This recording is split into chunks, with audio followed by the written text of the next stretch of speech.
তারা এই হত্যাকাণ্ডের বিচার করবেন না, কারণ তারা নিজেরাই হত্যাকারী। তো আপনি হত্যাকারীর কাছে কি করে হত্যাকার চাইবেন? যারা নিজেরা রাজাকার তারা অপরকে বলে রাজাকার। এই হত্যাকাণ্ড রাষ্ট্রীয় মদতে হয়েছে, রাষ্ট্রীয় বাহিনীর দ্বারা হয়েছে এবং রাষ্ট্রীয় বাহিনীর সহযোগীদের দ্বারা হয়েছে। দেশের সিভিল সার্ভিস থেকে শুরু করে সমস্ত সরকারি চাকরিতে সকলের বৈধভাবে প্রতিযোগিতা করার অধিকার থাকবে কি থাকবে না, সেই প্রশ্নটা অরাজনৈতিক প্রশ্ন নয়, এটা একটা রাজনৈতিক প্রশ্ন।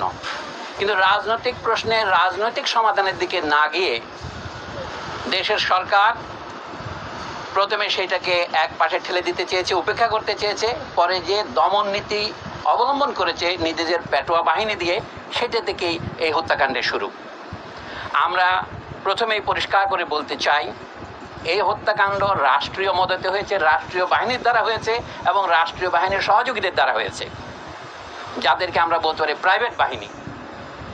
এর বিশ্বাসযোগ্য তদন্তের জন্য অবশ্যই বর্তমান পরিস্থিতিতে আন্তর্জাতিক তদন্ত দরকার। আমরা আমাদের নিহত, আহত, গুম হওয়া এবং নির্যাতিত জাতীয় জনগণের পক্ষ থেকে সেই দাবিকে অকুণ্ঠ সমর্থন জানাই। দ্বিতীয়ত, এখনো হত্যাকাণ্ডকে অস্বীকার করার জন্য একটা উদাহরণ দেই আপনাদের। গতকাল শোক দিবসের নামে একটা প্রজ্ঞাপন জারি করেছেন মন্ত্রিপরিষদ সচিব। সেখানে দেখবেন নিহত এবং আহতদের জন্য শোক পালনের জন্য কালো ব্যাজ পরিধান করতে বলেছেন। আমরা কিন্তু সেটা প্রত্যাখ্যান করেছি, আমরা লাল ব্যাজ পরেছি। এবং তারপর তাদেরকে তারা শহীদ বলতে রাজি নন। তাহলে তারা যদি শহীদ না হন, শুধু নিহত হন, তাদের জন্য তাহলে প্রার্থনা করার দরকার কি? এটা হচ্ছে একটা নয়, এই ধরনের অজস্র সবিরোধ আপনারা পাবেন। সরকার এখন এই হত্যাকাণ্ডকে জায়েজ করবার জন্য যে অজুহাত ব্যবহার করছেন, যে তারা মেট্রো রেল স্টেশনে হামলা করেছে, সেতু ভবনে হামলা করেছে, অথবা বাংলাদেশ টেলিভিশন ভবনে হামলা করেছে। আমাদের জ্ঞানী বিশ্লেষকরা যেমন ব্রিগেডিয়ার জেনারেল শাখাওয়াত হোসেন তার পরিষ্কার করেছেন, এইগুলিকে বলা হয় কি পয়েন্ট ইনস্টলেশনস, কেপিআই। এগুলি রক্ষার জন্য সরকার কোনো পূর্ব ব্যবস্থা গ্রহণ করেনি, অথবা করলেও যথাযথ ব্যবস্থা গ্রহণ না করার ফলে এটা এর দায় কে বহন করবে? তাদেরকে বহন করতে হবে। আর যেখানে গুলি হয়েছে, ধরুন প্রথমে আবু সাইদ যেখানে নিহত হয়েছে রংপুরে, সেখানে কোন কেপিআই আক্রমণ করেছিল তারা? এখনো সরকারের সর্বোচ্চ মহল থেকে বলা হচ্ছে যে আমাদের উন্নয়নের প্রতীকগুলোকে ধ্বংস করার জন্যে আমাদের রাজনৈতিক বিরোধীরা এই আন্দোলনে ঢুকে পড়েছে। কথাটা যদি ধরে নেই, যুক্তির ক্ষেত্রে সত্য হই, তাহলে বলতে হবে দেশের মানুষ এটাকে সেই মুহূর্তে সমর্থন করলো কেন? ধরুন মিরপুর 10-এ অথবা অন্যান্য যে মেট্রো রেলে আক্রমণ করলে কেন? আমাদের দেশের অথবা যে কোনো ঔপনিবেশিক দেশের ইতিহাসের সাথে যারা পরিচিত, এমনকি ইউরোপের দেশের ইতিহাস যারা পরিচিত, তারা জানেন মানুষ যাকে ক্ষমতা দম্ভের প্রতীক মনে করে সেটাকে হামলা করে। সরকারের লেজিটিমেসির একমাত্র দাবি হচ্ছে, বৈধতার একমাত্র দাবি হচ্ছে আমরা উন্নয়ন করেছি গত 1.5 দশকে। আইয়ুব খান সাহেবের 1 দশক ছিল, এখন শেখ হাসিনার 1.5 দশক হয়েছে। এই উন্নয়নকে মানুষ যে প্রত্যাখ্যান করেছে, সেটা দেখা যায়। ঢাকা শহরের সমস্যাটা কি ছিল? গণযোগাযোগ ব্যবস্থার একটা বৈজ্ঞানিক পদ্ধতি, পাবলিক ট্রান্সপোর্টেশন সিস্টেম, সেটা দিয়ে মেট্রো রেল দিয়ে সেটার সমাধান হবে না। তাদেরই প্রকাশিত তথ্য অনুসারে এটা যখন সম্পূর্ণ চালু হবে, তাকে মাত্র 9% লোক এর উপকার পাবেন। কাজে এইটাকে প্রতীকী করে দেশের সমস্ত বাজেটের টাকাকে এক হাতে নিয়ে যাওয়া, এই ম্যান্ডেট কে দিয়েছে?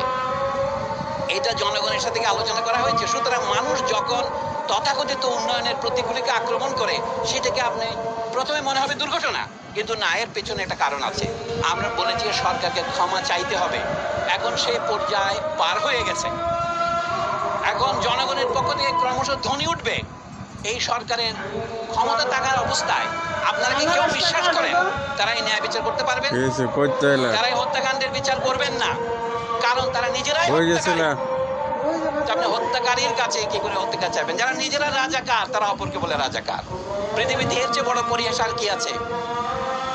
মানে যারা খুনি তারা আজ আমাদের বলে খুনি, যারা বিশ্বাসঘাতক তারা আমাদের বলে বিশ্বাসঘাতক। ক্ষমতার সর্বোচ্চ কেন্দ্রের চারদিকে তো রাজাকাররা বসে আছে, এবং যে ছাত্র যারা 2000 সনের পরে জন্মগ্রহণ করেছে তাদেরকেও তারা রাজাকার বলছে। আমরা এখানে দাঁড়িয়েছি শুধুমাত্র যারা নিহত হয়েছে তাদের আত্মার মাগফিরাতের জন্য নয়, যারা বেঁচে আছে তাদের আত্মার মাগফিরাতের জন্য। আমাদের মাগফিরাত হচ্ছে, মাগফিরাতের মূল কথা হচ্ছে ক্ষমা, আল্লাহর কাছে ক্ষমা চাওয়া। আল্লাহ গফুরুর রহিম, এবং যারা নিহত এবং আহত এবং যারা নির্যাতিত, এখন নিপীড়িত এবং যারা পলাতক, আমরা তাদের প্রতিকার চাই। এবং তাই প্রতিকার সম্ভব হবে যখন দেশের সমগ্র জনগণ ওদের মতোই বেরিয়ে আসবে। বলা হচ্ছে এটা শুধু ছাত্র যুবকদের আন্দোলন, আসলে এটা ছাত্র যুবকদের আন্দোলন নয়, এটা সারা দেশের আন্দোলনে পরিণত হয়েছে এবং পরিণত হতে চলেছে। আন্দোলন বন্ধ হয় নাই, আন্দোলন বন্ধ হবে না। আমরা আজকে শিক্ষক হিসেবে দাঁড়িয়েছি, কিন্তু আমরা শিক্ষকতার বাইরেও আমাদের সামাজিক ভূমিকা আছে। আমরা তো ভোটারও বটে। এবং সবচেয়ে আমি একটা আত্মসমালোচনা করব, আমরা আমাদের যথাযথ ভূমিকা পালন করিনি। একটা কথা আপনাদের বলি, আমাদের একটা ধারণা ছিল বেসরকারি বিশ্ববিদ্যালয়ের ছেলে মেয়েগুলো ফার্মের মুরগি, ওরা রাজনীতি করে না, এটা ঠিক ওদেরকে রাজনীতি করতে দেওয়া হয় না, উৎসাহিত করা হয় না। আজকে আমরা অবাক হলাম যখন সরকারি বা পাবলিক বিশ্ববিদ্যালয়গুলিতে সরকারি বাহিনীর হামলার ফলে সাধারণ ছাত্ররা জেগে উঠলো তাদের বিরুদ্ধে। তারা যখন পরাজয়ের মুখে, তখন তাদেরকে সরিয়ে নিয়ে রাষ্ট্রীয় বাহিনী ঢুকিয়ে দেওয়া হলো এবং তখনই দেখা গেলো আন্দোলন ছড়িয়ে পড়লো। শুধু কি ঢাকার প্রাইভেট বিশ্ববিদ্যালয়গুলিতে না, সারা দেশেতে ছড়িয়ে পড়লো। মানব জাতির ইতিহাস যদি দেখেন, আসলে কি মানুষ যাকে যে যুগকে আমরা আদিম যুগ বলি, মধ্যযুগ বলি, তার তুলনায় আমরা কি বেশি সভ্য, বেশি সদয়, বেশি দয়ালু, বেশি ভালোবাসা প্রবণ হয়েছি? আমার সন্দেহ আছে। সেটা নিয়ে আজকে আলোচনা করার বিষয় নয়, কিন্তু আমি বলবো তারপরেও আপনার ভবিষ্যৎ প্রগতির জন্য নয়, আপনার আজকের জন্যে আমাদের দাঁড়াতে হবে বুক বেঁধে। হ্যাঁ, গুলিতে যারা মারা গিয়েছেন তারা আমাদের পথপ্রদর্শক। আমাদের মধ্যে অনেকে আমরাও মারা যেতে পারি, আমরাও গ্রেপ্তার হতে পারি, সেটা মনে রাখতে হবে আপনাদের। আমরা বিশাল জনস্রোতের সঙ্গে আছি, কিন্তু আমরা ভেসে যাওয়ার জন্য আসিনি। আমাদের বুদ্ধিজীবী হিসাবে আমাদের আত্মসমালোচনা দরকার। আমাদের এই সমস্যার পুরো পুঙ্খানুপুঙ্খ ব্যাখ্যা করা দরকার। সংকটের উৎপত্তি কোথায় সেটাকে না গিয়ে সরকার এখন বলছে এই দল সেই দলকে নিষিদ্ধ করব, সেটা কিন্তু মূল সমস্যার কোনো হাতই লাগবে না, শুধু সমস্যাকে আরো বাড়াবে, আরো ক্যান্সারের সৃষ্টিপাত করবে। এই জন্য এখন যেটা দরকার, পুরনো কথা ধার করেই বলি, রাজনৈতিক সমাধান। রাজনৈতিক সমাধানের প্রথম পদক্ষেপ হচ্ছে বর্তমান সরকারকে নিঃশর্তভাবে ক্ষমা প্রার্থনা করে পদত্যাগ করতে হবে। এই পদত্যাগ ছাড়া নতুন কোন রকমের ব্যবস্থা আমরা যেতে পারবো না। হয়তো এখন আমার কথা আপনাদের কাছে এখনো মনে হবে খানিকটা ইউটোপিয়ান, কাল্পনিক, কিন্তু আপনারা সেটা দেখতে যাচ্ছেন। আজ না হোক কাল হোক, যত দ্রুত এই অবস্থার পরিসমাপ্তি হয় ততই আমরা বিশ্ববিদ্যালয় খুলতে পারবো। আমরা লিখেছি শিক্ষার্থীরা গ্রেপ্তার কেন, অবিলম্বে মুক্তি দাও, এটা আমাদের দাবি। আমরা বলছি বিশ্ববিদ্যালয়ে নিরাপদ শিক্ষার পরিবেশ ফিরিয়ে আনতে হবে, নাহলে আমাদের ছাত্রছাত্রীরা যদি আসতে না পারে আমরা কি পড়াবো, আমরা কাকে পড়াবো?